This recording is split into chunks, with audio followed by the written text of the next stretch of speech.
Okay, time to wake up. So most of you know that I've been exploring how to live faithfully in a time of loss, ecological, climate, political.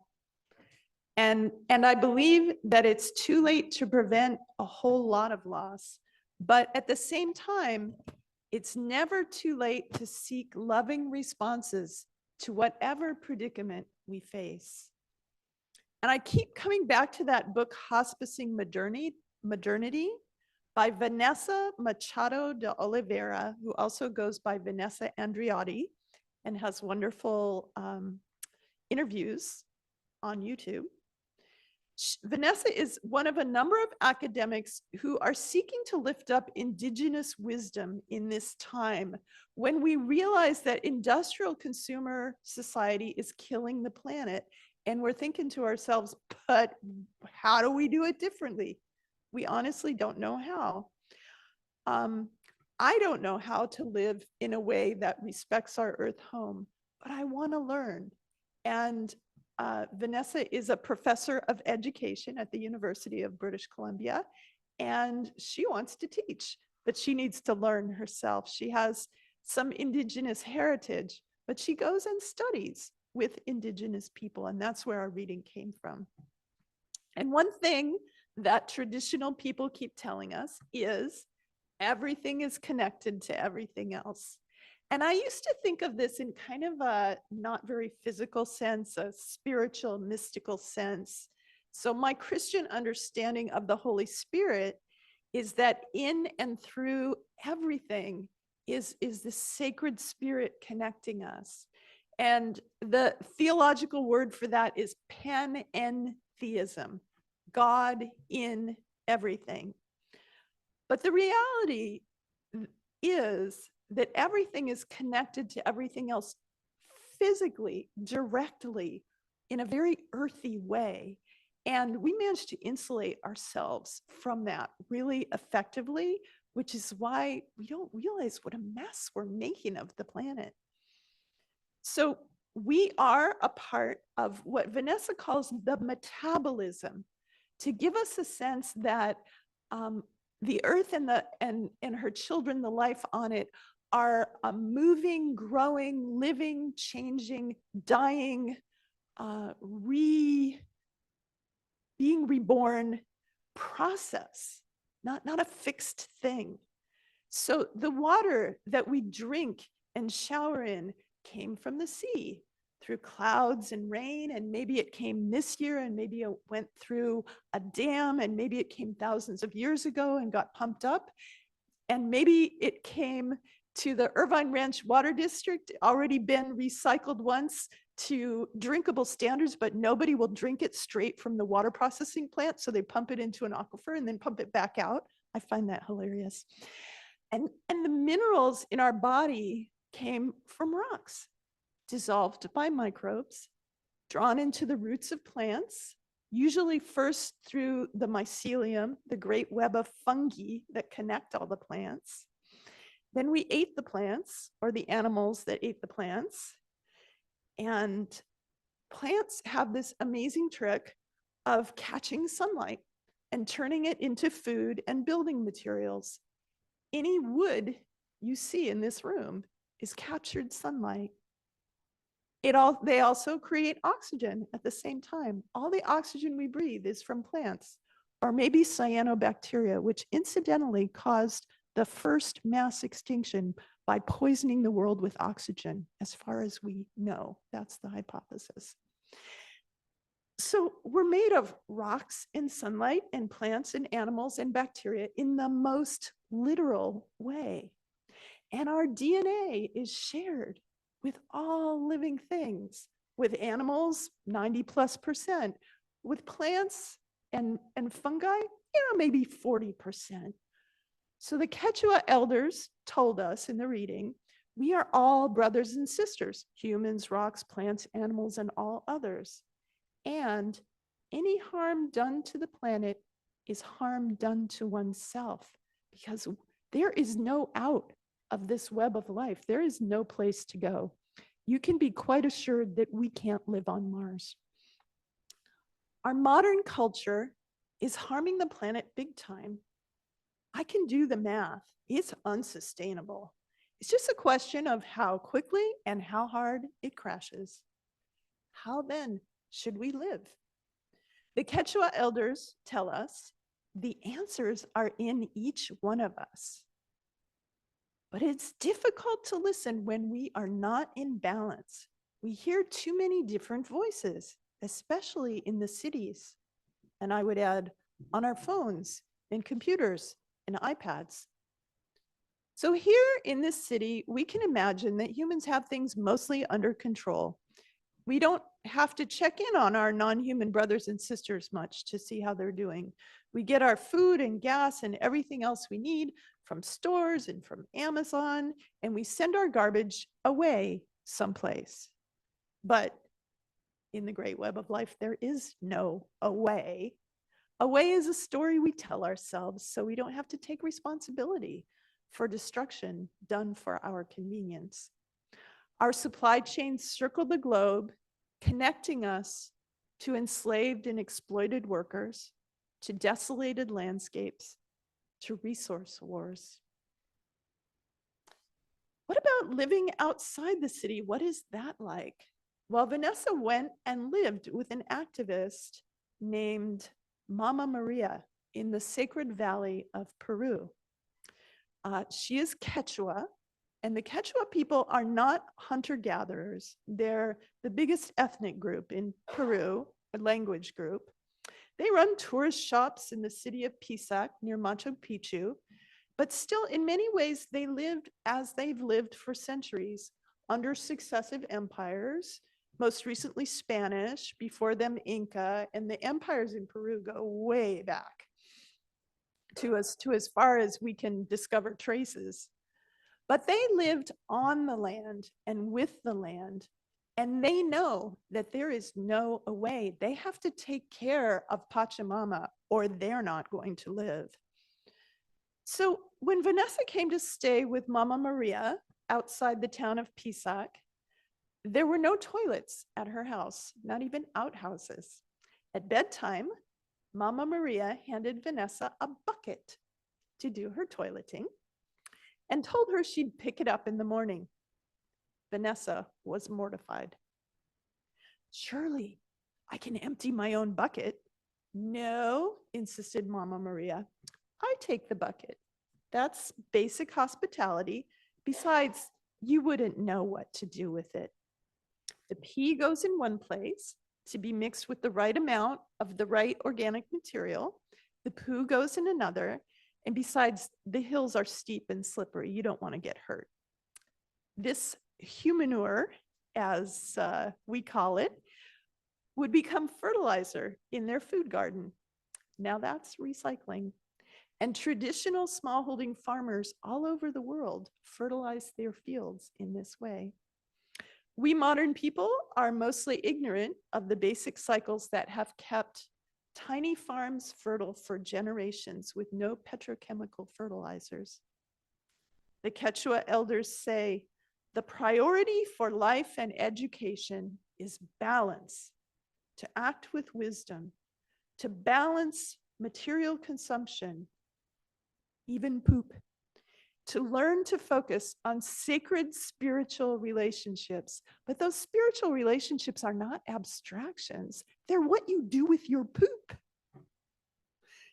With simple buckets, the Quechua stay free from the need for extra cash to modernize their houses with indoor plumbing and flush toilets that use a lot of water. This toilet teaching, as Vanessa names it, is spiritual wisdom because it shows us how people have lived in balance with the land for hundreds or thousands of years. I'm not suggesting that you do this, by the way. I'm just letting us know how people manage to stay in balance. So the elders are telling us that the priority for life and education is balance. And that word balance is really important to them, apparently, because they used it 6 times in that reading I gave you. Balance is the center of their ethics. And what do they mean by balance?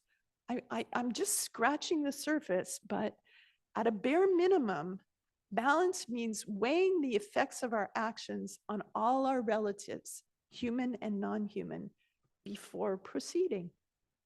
Before proceeding. But what if the technology is new? What if we don't know what the effects of our actions will be? Well, traditional people would say, what's the rush? Start slow or not at all. Wait till they stand the test of time.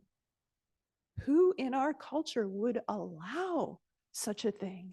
Technology always wins out. Traditional people call us moderns immature because we do as we please without being accountable for the consequences, like little children. We call it progress. And progress has given us many wonderful things. And plastic-filled oceans, forever chemicals, and 200-pound people each driving in their own 2-ton car. We've built 12 lanes on the 405 freeway, I think I counted right, to ease the traffic. How's that working out for us? No limits. We have no limits. We introduce technology to solve problems, and it just creates new problems. Always. Do we even try to anticipate the problems we are causing? You know, it's sobering to realize that what we call progress can also be called cancerous growth. Infinite growth. The only thing in nature that does that either crashes or crashes and takes its host down with it, like cancer. Balance also means limiting our consumption, taking what we need and not more. What would that be like? Because capitalism, the one with the most wins, right? Wow. Sanctioned psychopathy. Interesting. Capitalism to the Quechua is synonymous with hoarding. Like most traditional communities, they support each other through hard times, and they practice supporting each other all the time. So Mama Maria takes her tourist shop profits and spends them all on her neighbors, buying gifts and food and things she doesn't need to stock the store. She doesn't save anything for the end of the month. She practices those traditional values of her culture, generosity and reciprocity, because she trusts that people who are generous will prosper. And she believes that accumulation blocks the flow, the metabolism of life. And accumulation leads to scarcity. And when we realize how few people have most of the world's wealth and leave the rest without basic needs, we can acknowledge she is correct. I am blessed with retirement accounts and cursed with retirement accounts because I am expected to hoard them for my old age, even as others have nothing. I live in a sick system. I don't like it, but I don't know how to do it differently. Balance means taking responsibility for our role in the web of life in which we are entangled. Everything's connected to everything else, so we're responsible to protect our little corner of that web and not mess it up, not gouge holes in the web by taking more than our share. You know, it's kind of hard to imagine how a culture could be more out of balance than ours is. So let's get one thing straight. We're not any good at this. We do not know how to follow the teachings of the Quechua. I don't have a clue. We're not getting A's in this class. We have so much to learn about balance and limits that it might even seem hopeless to try. But that's our egos talking.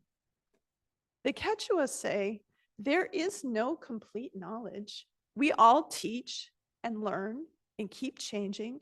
It's a path without end. So let's have a sense of humor about it and commit to explore what might it mean to live in balance the way the Quechua are asking us to do.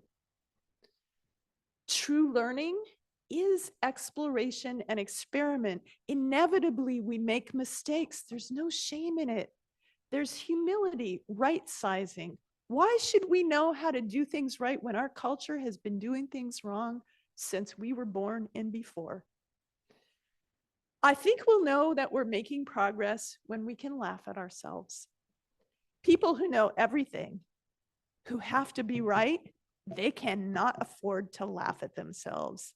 They're taking themselves way too seriously for that. But if we don't even know what we need to know, why not laugh at the absurdity of our situation? I think laughing will help us feel comfortable and get the rust off and let us try something different, something that we might have thought was crazy before. Vanessa got to laugh at herself when she lived with Mama Maria. She decided to shadow Mama Maria to see how she did her community organizing. They were going to do it for a week. They lasted 45 minutes. The attempt made both of the women crazy. Vanessa got to laugh at herself again when Mama Maria decided that Vanessa should work at her tourist shop. They dressed her up like a Quechua woman with stripy colored alpaca socks and layers of colorful skirts, and she could pass as a native. She's got some indigenous heritage. But at the shop, she could not act her part. She got so angry at those rude, greedy, thoughtless foreign tourists that she kept chasing all the customers away. One day she got so frustrated trying to sell the tourist trinkets that when she came home, she just dissolved into tears. So Mama Maria gave her a traditional remedy. She spat spiced water on Vanessa's head, and she smacked her repeatedly with branches of herbs. That remedy worked. Vanessa's tears turned to indignation at this treatment, and she announced that she was going to fix those tourists. She was going to start a program of ethical tourism that would teach tourists to behave properly. Mama Maria just burst out laughing at the absurdity of this idea. And soon Vanessa was joining her, and they laughed so hard they couldn't stop. What follies of our own lives can we laugh at? I live in the most gorgeous places on earth, in one of the most perfect climates on earth, and I spend almost all of my time indoors. A sliding glass door separates me from my beloved native garden, and I stare at a computer screen for hours, getting ready to preach to you about the wonders of nature. Thank you. Silly me. And that's enough for now. Laughing at myself is strong medicine, and I'll take it in small doses. Thank you. But it is good for me. The Quechua elders have named values that their children need to know that are being lost as modernity hits their village. Since we qualify as children, since we act like children in their eyes, maybe we should take note of those three values. They are living in balance, we've talked about that, generosity, we've also talked about that, and gratitude. Those are the three most important, they tell us. We've talked about the first two. What about gratitude? Well, when I remember that everything is connected to everything else, it's so easy for me to be grateful. I just look around and I say, thank you, oak tree, for making this podium. Thank you to the people who dyed and wove and sewed the beautiful, colorful clothes that you folks are wearing. Thank you, trees, for holding up the building. Thank you to the artist who made low-budget stickies for the glass windows. Thank you for all of it. Thank you to the plants and animals that made my body. And if I remember that, I am broccoli and a whole lot of chicken and tofu. I am those things. Thank you, broccoli, chickens, and tofu. There is so much to be grateful for. Along with grieving, gratitude is a foundational spiritual practice in every healthy culture. We can't practice it too much. And it's an earthy practice too. Thanks for the real things that really sustain us. Now, when we really trust that everything is connected to everything else, we always find things to be grateful for. And one more thing, a really important thing, we always belong, always and everywhere. We will never be lonely when we remember that we are always surrounded by beloved friends, living and dead and yet to be born, human and non-human, spiritual and earthy. We are never alone. We always belong in this great web of life. The Quechua elders say that we have so many teachers. The Apus, the sacred mountains, Pachamama, the plants, what we live day by day and what has lived before, our history, our experience, the animals, our children, our parents, the spirits, our ancestors, the elements, fire, water, wind, and all. So many teachers. Maybe we should try listening to them and turning off our electronic devices. I'm speaking to myself here. We may be remedial learners, but we have so many good teachers. And the Quechua tell us, our purpose is to learn and learn and learn again. Learn over many lifetimes to become better beings. And when we have no ego in the game, learning is adventure. Learning is fun. I don't know how to fix our broken culture, but I trust this last saying of the Quechua elders.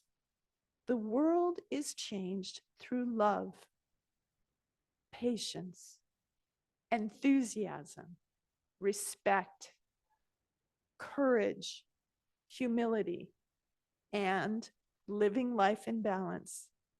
The world cannot be changed without sacred spiritual connections, earthy spiritual connections. Let's rely on those connections and let's see what we can learn together about respecting Pachamama and all her children. Amen.